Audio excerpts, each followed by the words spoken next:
Hi, everybody. I'm Madison Holmes. And I'm Macy Holmes. And you're watching Holmes². For a second, I was like, are you going to say you're Madison Holmes? Yes, I was like, I don't go first in this. I mean, I guess you could. I could. Okay, Maddie. Today we have a very, very information-dense episode. So we're going to try and take our time and do our best. Okay, so I'm with this. First, thanks to Dad, because Dad was actually the one who gave us this idea. That gave us this idea. We're recording currently on the 9th. By the time this comes out, it'll be, I think, the 11th, because they usually come out on the Wednesday. Yeah. And it was Dad who said, hey, June 4th just passed. Well, Macy, what's June 4th? June 4th is the anniversary of the Tiananmen Square massacre. Dun, dun, dun. Oh my God, someone's not going to like that. I mean, someone's not going to like a lot of what we're going to say today. No. Well, if you keep an open mind, you know, yes, do your best, do your research, trust but verify. Trust but verify. Keep to your principles of that, and you should.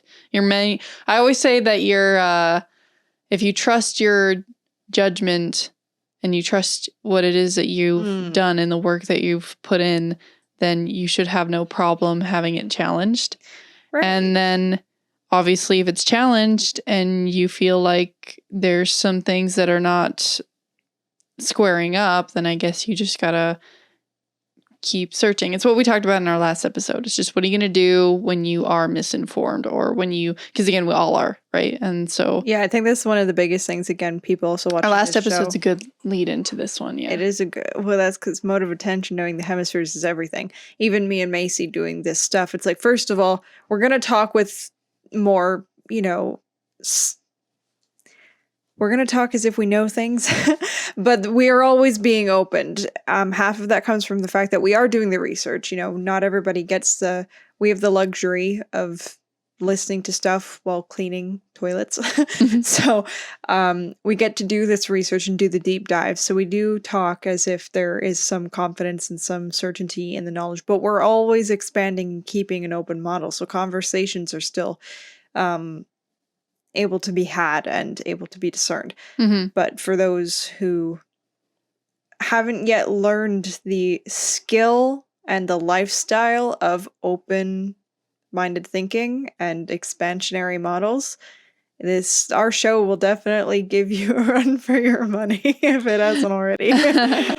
So the first thing we can start with is, obviously, we're going to be talking about Tiananmen Square. We have been doing some listening to some people that are obviously far better researchers than we are, but we are getting there, who have put in the work to kind of debunk a bit of why it's called a massacre, and they would more so deem it as something called a color revolution.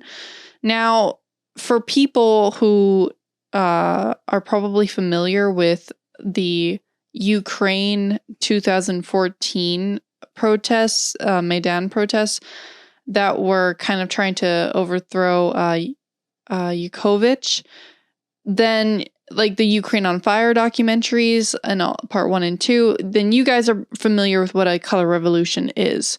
So for those of you who don't know, a color revolution is basically like you get a bunch of young, impressionable minds, because we are the most likely to do this thing, and you try and twist them in a way. We've seen it with Black Lives Matter.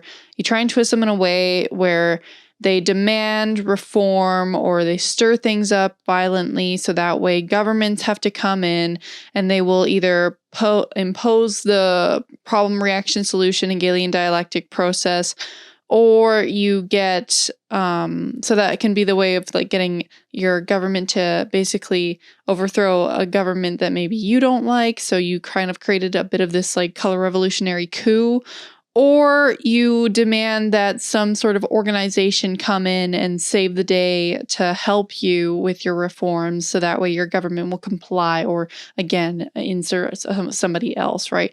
So that's a bit of what a color revolution is. like I said, we've seen it with Black Lives Matter. If you've seen the Ukraine on Fire documentaries, I suggest you go there to check out how that happened with Ukraine. And So we should definitely give a little caveat. It's not it most of the time it starts with a natural grievance. It was Maajid Nawaz who did a little breakdown on this, and he's done a book on radicalization. It's called Radical, and he was speaking from experience too, as somebody who has been radicalized. And it starts with a genuine grievance. In the case of Tiananmen Square, there was like student protests because there were some harder times and a lot of uncertainties during where the economics were at the time. So it starts with something real, like even, Black Lives Matter, looking at racial inequality, definitely not something we're in support of.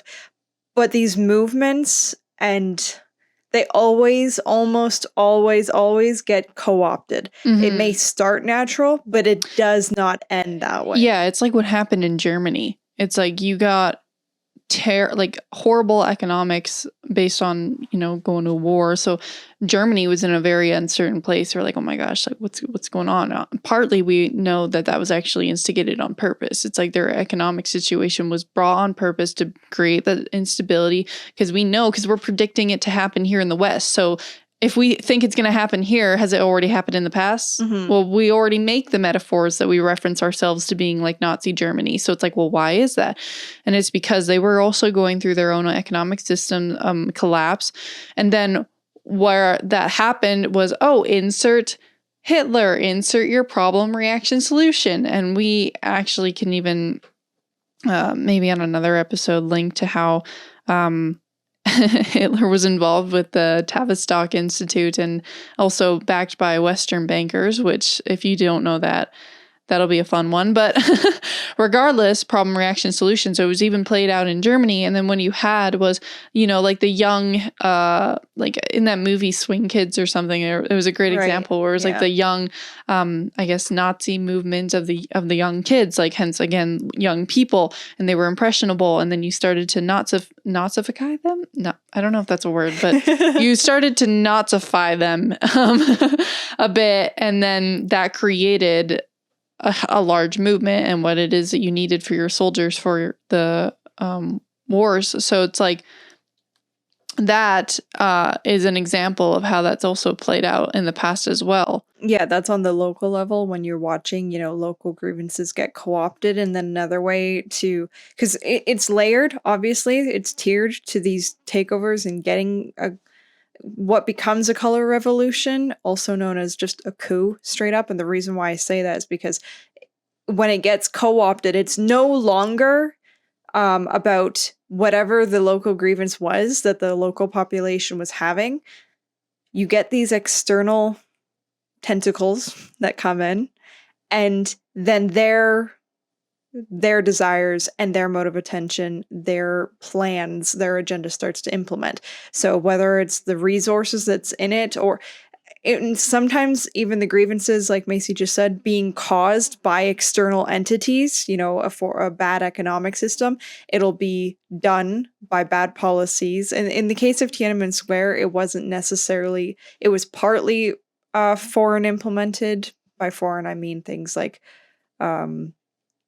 the National Endowment for Democracy. You get the George Soroses, both the Anglo-American empire, basically, which includes both the West and the deep state of Britain. I don't want to condemn all of Britain, but and it's their outlook, aim for like the resources that'll continue it, and that'll continue to literally finance the color revolution.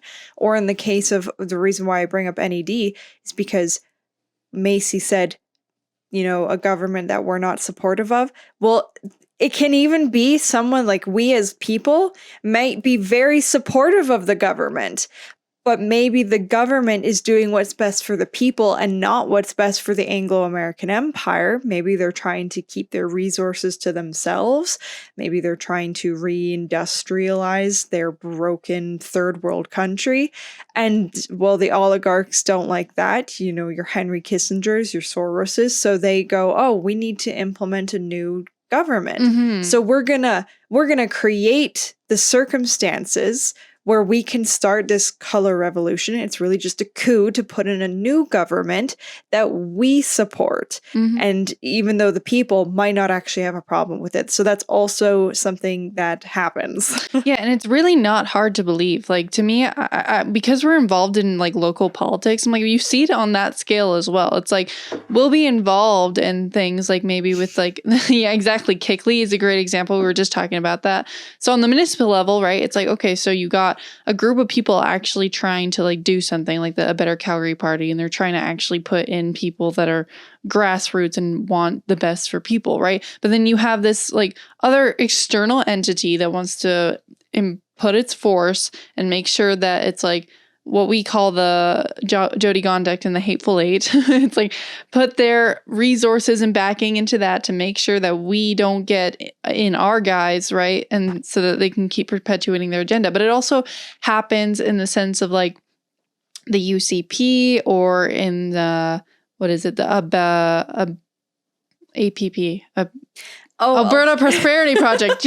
I'm sorry. Alberta Prosperity Project, the UCP, all the time you'll hear people's in those movements going like, oh, we don't want to fracture off, because that happens so often. And you'll see it, like you'll be like, oh, conservatives, the problem is that they can never group together. They always fraction off. And so the same thing is like even in Alberta Prosperity Project, we're like, oh, we're a little bit concerned that like we might have foreign actors coming in and doing a thing, right? So it's like if we feel like that can happen on even a local level, it's like, why wouldn't that strategy be used and implemented? And it is obviously on a more broader scale. So I guess to get into a bit more of the juicy specifics, we should probably, I guess, where do you want to start? Because there's a lot to cover. Well, we were just talking about the NED. And I guess we can introduce some of these. There's a historical transition here that occurs. Like, we've alluded to Operation Gladio, and we've given some resources between Cynthia, her through a glass darkly, like really good resource to learn about Operation Condor Gladio, which is definitely these coups or color revolutions and how that works. And then we've also done Colonel Towner. We alluded to her a couple episodes back. But well, maybe we could start by referencing, I guess, some of the two episodes that we just recently watched on Breaking History and on Rogue News with Matthew Arrett. So if you go to those, just to show people. So yeah, episode 99, Geopolitical Insights and Tiananmen Massacre. So Matthew Arrett kind of does a really good presentation to kind of dive into what are some examples in history of what these color revolutions have looked like. And then in this one as well, it's kind of the same presentation, but a bit more in depth. And in it, he goes in the beginning kind of describing what the different color revolutions have looked like. And we encourage people to go and check it out themselves because there's a lot that he covers. What it is that we can touch on, though, is the fact that the National Endowment for Democracy is basically a group that says we need to go around the world and we need to go promote democracy wherever it is, right? Now, the problem is like that's all nice and all, but it's basically a front. It's like what we're describing is the fact what we just said, which is if you can, why wouldn't you want to go in and then use your external forces to try and basically co-opt what could have been a beautiful thing, like genuine grievances. People want change.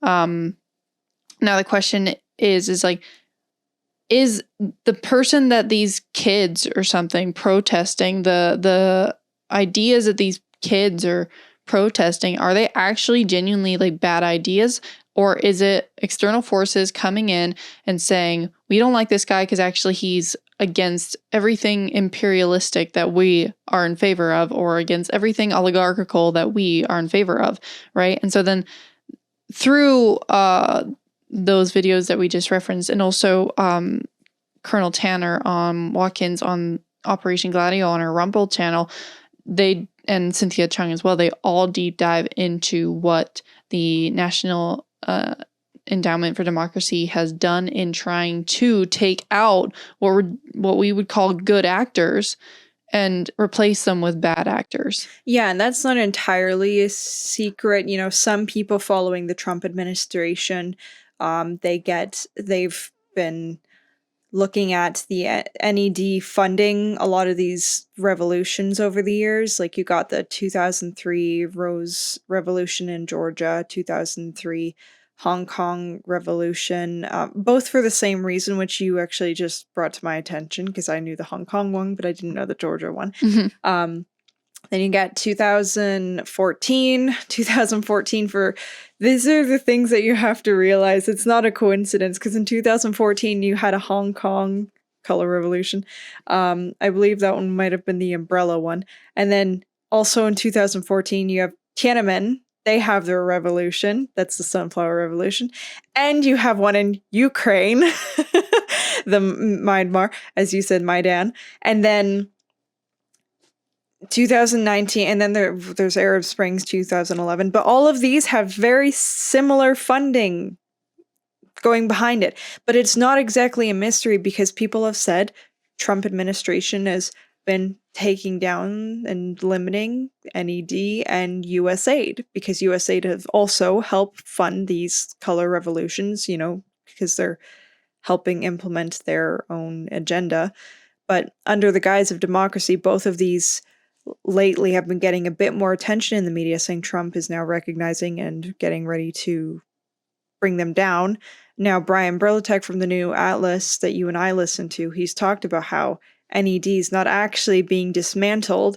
They're just becoming less transparent. And you can actually go on the website where you could once find, there's been some past records and then Wayback Machine on the funding that they did towards the Ukraine revolution, NED, and you no longer can find. You actually have to go through a bunch of loopholes to do that, or just find somebody that kept record of it. And that's the same if you actually go on their website now. They're just blatantly saying, yeah, we're just pulling most of our records about the funding and the grants that we're giving to people. So NED is not exactly being abolished like it's been sold. It's just becoming less prominent and less conspicuous about the thing that it's still going to probably continue to do. And I believe it's about the same with USAID. So this is one thing to consider. And it's similar to one thing that I really got from this is that this not being new, the reason why we say go back to Colonel Towner and Cynthia is because they actually go from the Operation Gladio and Operation Condor pretty much launched right from NATO after World War II with, the facilitation of NATO and such, NATO secret armies, the stay behind armies, Churchill's armies that stayed under the threat of, Russian invasions. Because remember, guys, right after World War II started the Cold War, magically, even though we were allies with Russia, we magically, decided to turn and let's go after them. So those stay behind armies, those NATO armies, they basically did what the NED and all of these color revolutions we're talking about, they did it then and under military ops and stuff like that. And then after some time went by, all of the NED was created in 1983, and then you got the Club of Rome, which was 1968. All of these democracy foundations came out in the 1970s, and that's it's the rebranding, basically.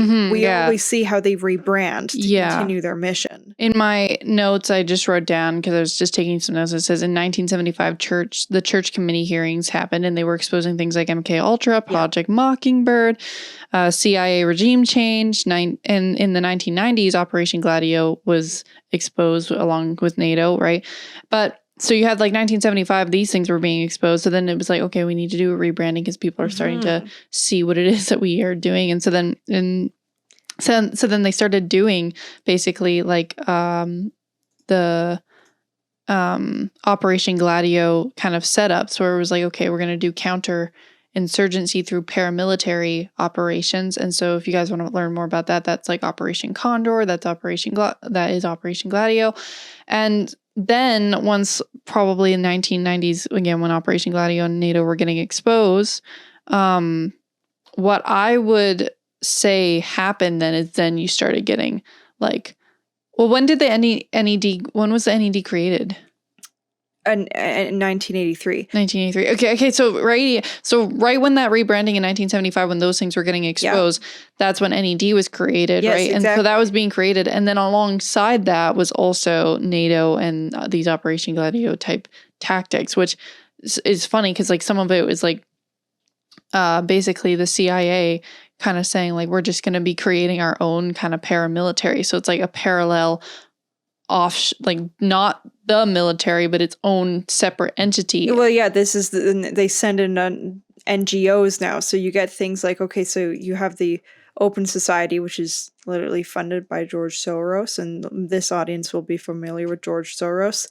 And their goal is the Open Society Foundation's work to build vibrant and inclusive democracies whose governments are accountable to the people. That sounds great, doesn't it? Well, look at this. This is Freedom House, another thing, expanding and defending freedom around the world. Freedom House is founded on the core conviction that freedom flourishes in democratic nations where governments are accountable to the people. So all of these have it's under their NGOs. You know, they're non-governmental organizations, and they look great on face because it's helping democracy. But even NATO, if we go back then, they did peacekeeping missions to help spread democracy. And to me, like it's so funny because it's like the idea of this is a bit of the problem that I see when it comes to the spreading of democracy kind of thing is the fact that, Maddie, you can just take it off screen share for a second. Yeah. The fact that you can have, like, you're going into another country trying to basically use all of your financial resources and backing and training for you go in, you train all these people in Vietnam, or you train all these people in China perhaps. And now here's the ideas of how to start a revolution, right? And then this is how you're going to get it, what it is that you want, right? And it's like, if that was happening here in the West and you had a bunch of NGOs like from China or from anywhere else, from Russia, coming in and going like, here's how you start a revolution and here's what it is that you want. It's like, how do we know that obviously these organizations that are backed by George Soros of all people, right? And we can even kind of say like the Trilateral Commission, because that was also backed by, created by people like David Rockefeller. And Henry Kissinger. And it's like, these are the people that were backing all the way up to the creation of what became the National Endowment for Democracy. So it's like all these bad figure types that are trying to promote democracy. It's like, I'm sorry, but that's like it's like a giant union. That's like, here's how we're going to go and back all of our interests, guise it as democracy, and then the West thinks that it's going and it's helping these things, but we're not even looking at the people who created these organizations in the first place and going like, whoa. Is this actually them promoting what it is that we think as the average person is good democracy? Because it's like, if we really care about the idea of people having sovereignty, then it's like, well, then let the Russians and let the Chinese and let the people in Ethiopia and let these people decide for themselves then. Like, why are we coming in with our resources to be like, here's how you start a revolution? It's like, if they can't figure out what it is that they need to do in order to try and figure it out with their government, like the same way that we have to learn here, like that we have to figure out ourselves. It's like, what, they can't do that either? They can't try and figure that out? You I don't bring up a understand. very, very, very relevant ideology. Like this dogma you just presented was the very thing about this whole audience. All of you know the WEF, and you alluded to Henry Kissinger and George Soros and David Rockefeller. Well, if everybody here knows the WEF, you should definitely know where the WEF came from, which was the Club of Rome. And the Club of Rome, also founded by David Rockefeller, same with the Trilateral Commission. And even when you see, they don't hide it. This is the thing with the Trilateral Commission. You actually go on their website, look, championing a commitment to the rule of law, open economics and society. Not a coincidence. You know, you get George Soros's Open Societies Foundation, and then you get this Trilateral Commission and democratic principles. So all under the guise of what they're trying to do here. But you said the WEF, and the WEF being founded on the Club of Rome. The Club of Rome's greatest literature in 1972, Limits to Growth. They not only believe in the limits to growth, they look at people, like you just said, if they can't figure it out, well, there are people out there that look at the less development nations as if they can't figure it out. They're not as intelligent as the West, blah, blah, blah. Meanwhile, I can believe that. This is one of Matthew's favorite lines. What do I need to ignore in order to believe that? So if I'm going to believe that the African nations cannot do the same development and better that we have in the West, I have to ignore the fact that they have been subjugated to people like the Club of Rome, or organizations like the Club of Rome, for generations upon generations. I'd have to ignore all of the economic hitman type stuff, operations that have gone on there to keep them underdeveloped. Even the IMF conditions on the loans that they give have prevented them from doing infrastructure developments to help them. So you have to really look at this whole big game and go, oh, I wonder why they haven't done this thing. It's like most of the time it's because of external fingers wanting to suck on their resources, keep it from the people using their own resources, which here in Alberta, we know lots about not being we can't even refine our own oil. Like, we know what it's like to have other people capitalize on your resources. Because it's interesting, because even in the breaking history thing, and you were mentioning the Hong Kong protests as well. In the breaking history, when they were saying that the Georgia experienced basically its own color revolution, and Matthew was saying that they were trying to introduce basically their government a law on transparency of foreign influence. That's what the bill is called. And I have it here just written. I got this literally by Googling Georgia foreign funds bill. So it'll literally come up. I got it off of my Brave browser. And it just said, this bill would require civil society organizations receiving foreign funding to register as organizations carrying out in the interests of a foreign power. This bill has faced significant opposition, leading to widespread protests and criticism from human rights organizations like Amnesty International. And so it's basically, it's the Georgia government that was basically saying that it's like, if you're a civil society organization receiving foreign funding, then you need to be classified as such, that you're doing it in the interest of a foreign power. And we basically need to audit where are you getting the money? What the heck are you doing with it? Right. And so that to me seems like, okay, not a bad thing. And then boom, color revolution. Oh no, that's not okay. We can't have that happen. And so Maddie, you were mentioning with the Hong Kong protests that it was actually pretty similar, right? Yeah, in Hong Kong, again, same year, 2003, they wanted to implement Article 23, which would basically make things like those foreign entities coming in, things like the NED and stuff like that, would basically make it illegal. That's the same thing. They were trying to acknowledge the outside influences and prevent that from happening.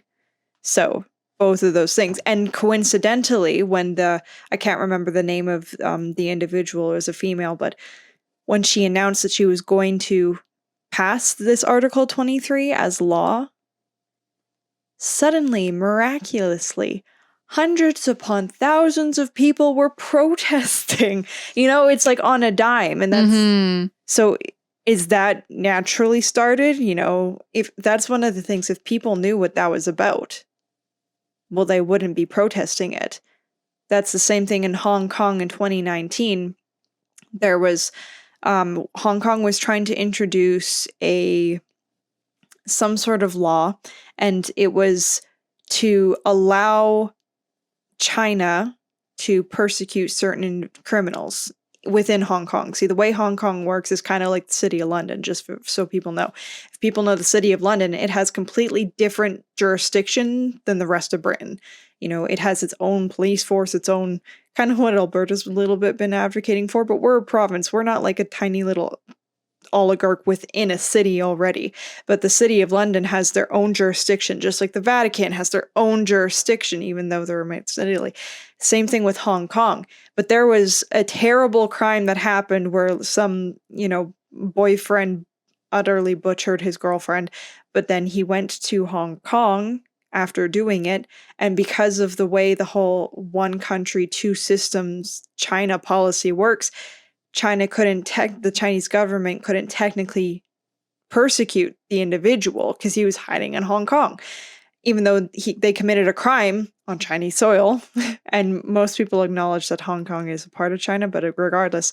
So again, the people were protesting, oh no, big bad China's overreaching into our Hong Kong legal jurisdiction.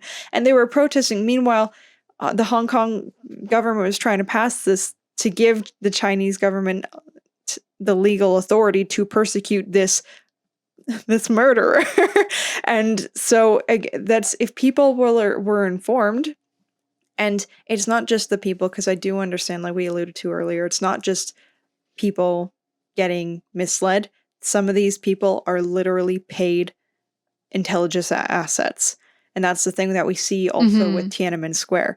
At Tiananmen Square, it's known for the student protesters, but the reality is where most of the violence came from wasn't the students. It ended up being from CIA provoked and taught other actors, laborers, and stuff like that.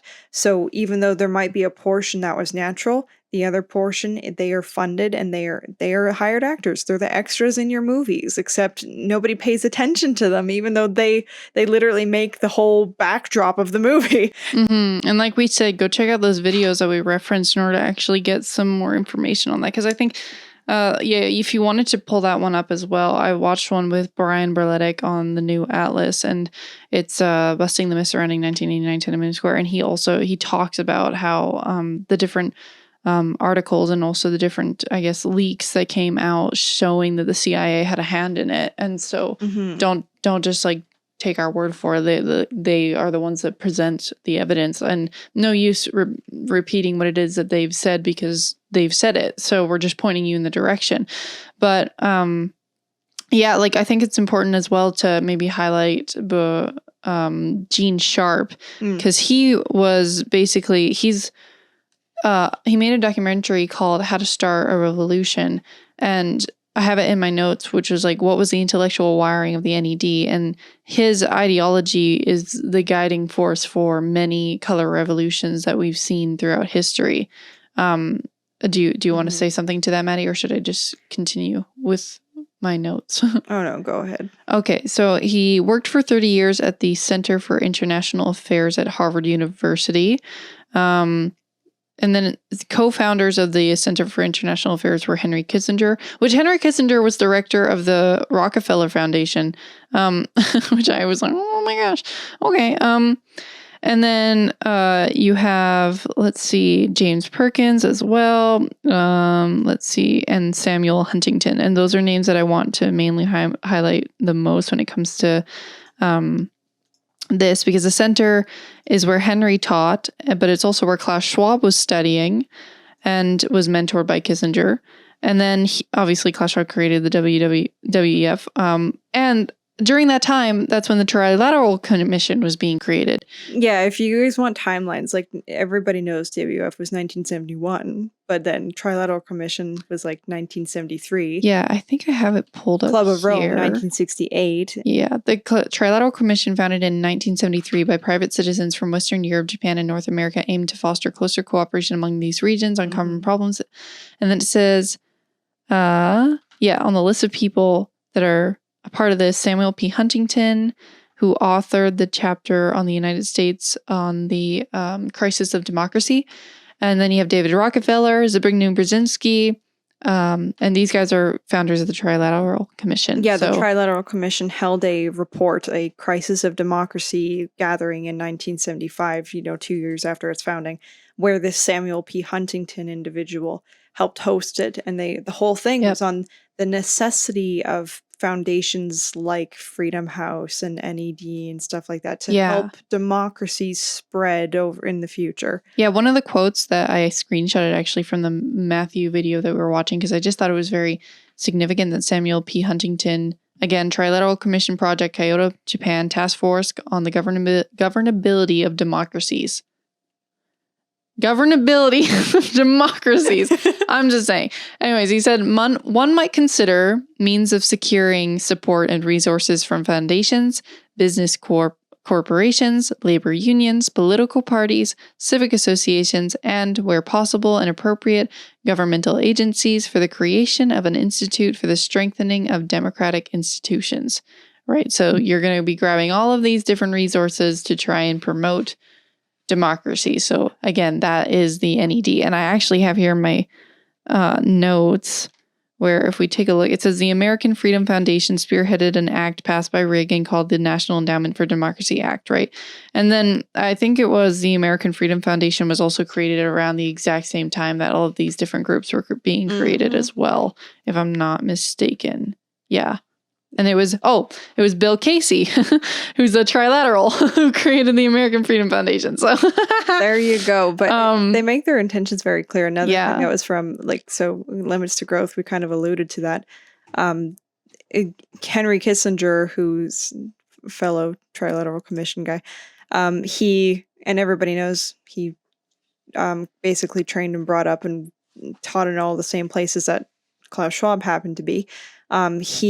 He's quoted here, "The U.S. economy will require large and increasing amounts of minerals from abroad, especially from less developed countries. That fact gives the U.S. enhanced interest in the political, economic, and social stability of the supplying countries." Supplying lesser developed countries are supplying countries. "Wherever a lessening of population pressures through reduced birth rates can increase the prospects for such stability, population policy becomes relevant to resource supplies and to the economic interests of the United States." Now, that is really important. That's huge. Because that literally that explains even things like the China one-child policy. When you look at all of these organizations being created in the 70s, well, the one-child policy was put in, I believe, in 1979. So all of these things came out first. And I know you have that something on that. Yeah, go ahead if you want. Sure. Okay. So I just literally, I was like, I searched up Club of Rome and one-child policy. That's it. And it said, yes, the Club of Rome played a significant role in influencing China's one-child policy. The Club of Rome's neo-Malthusian population theories, which predicted population crisis and advocated for stringent population control measures, when introduced to Chinese leaders through a systems engineer named, it's spelt Song. And then it's Jian, so I'm not, Song Jiang.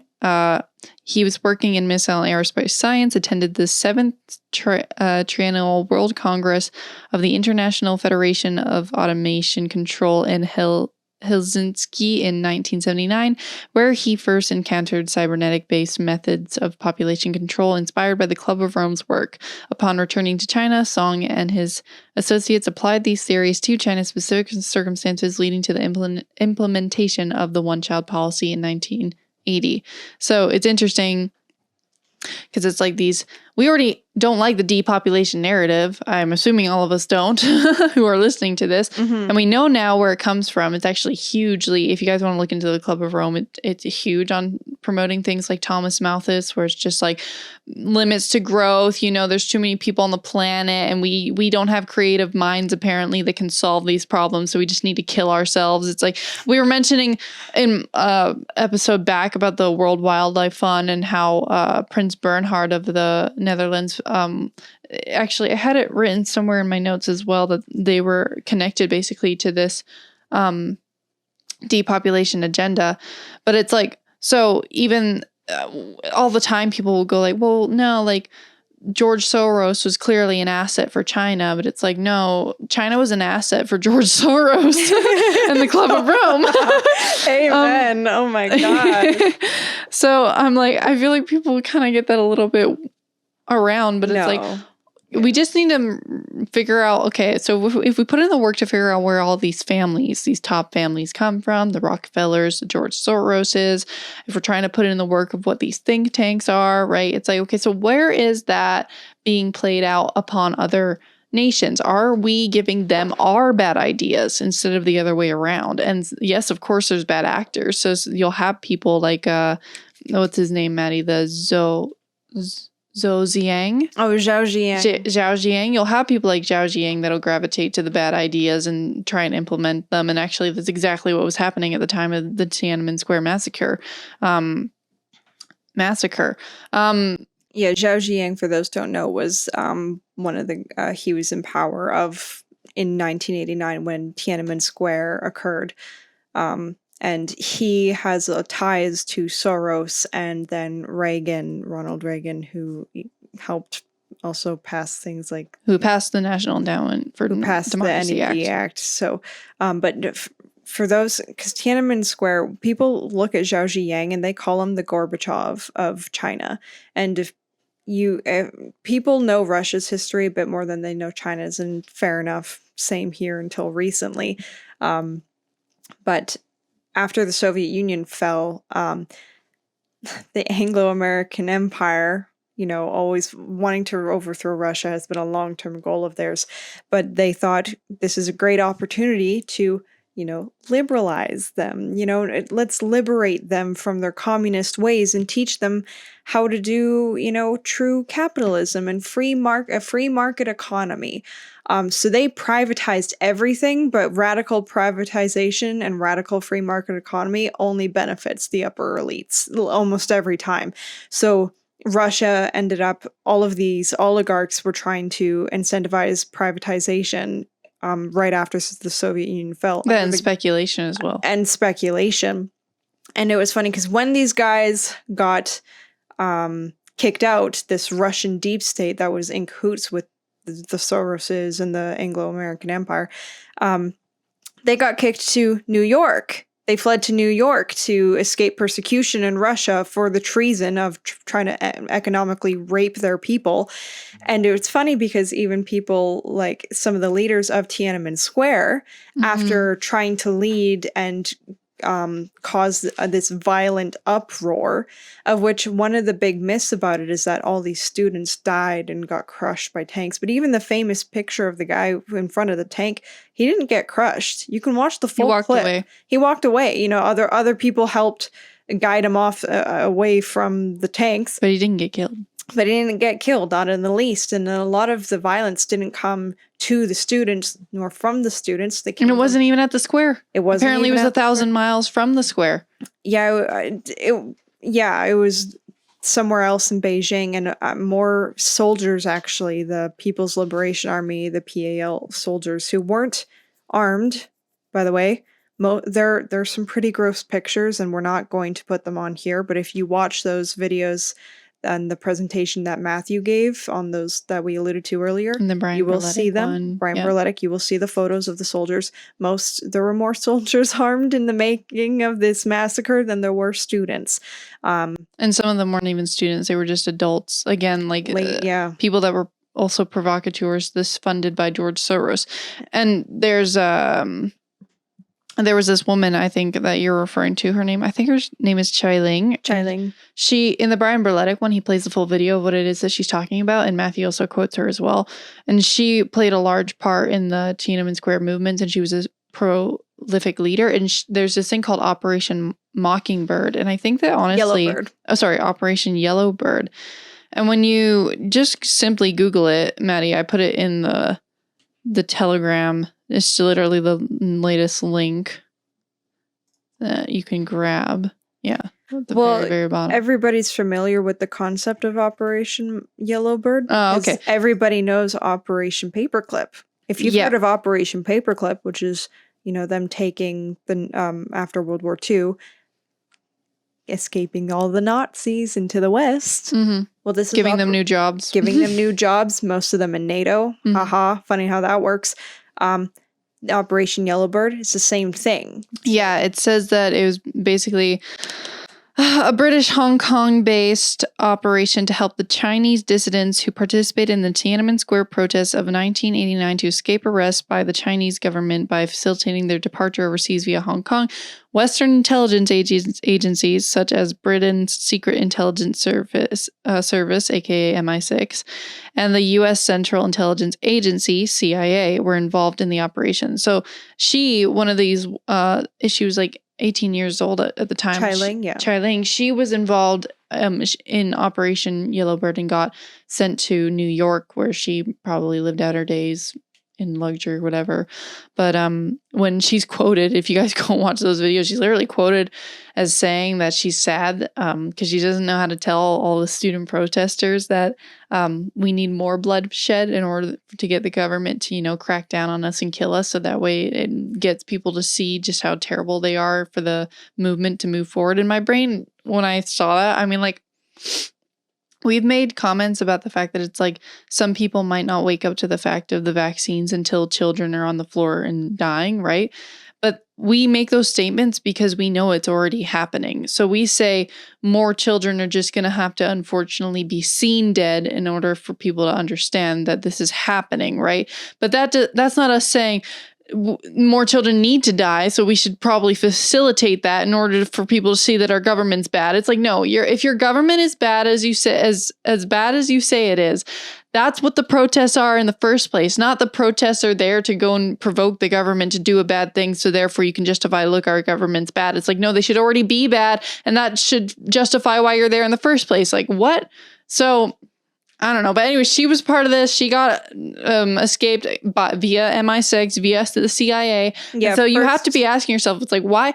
If they're truly pro-democracy, it's like, guys, people like who are watching this show, us trying to make this show, it's like we are the plebeians that you could technically say are the pro-democracy types. We've been to protests, trying to protest against bad government regulation. And we were there during the My Body, My Choice. It's like, then technically we would be the people that the government would choose to save.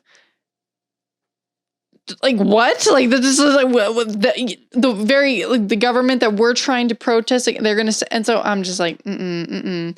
No, you got to be asking yourself, well, what kind of people are they actually saving then?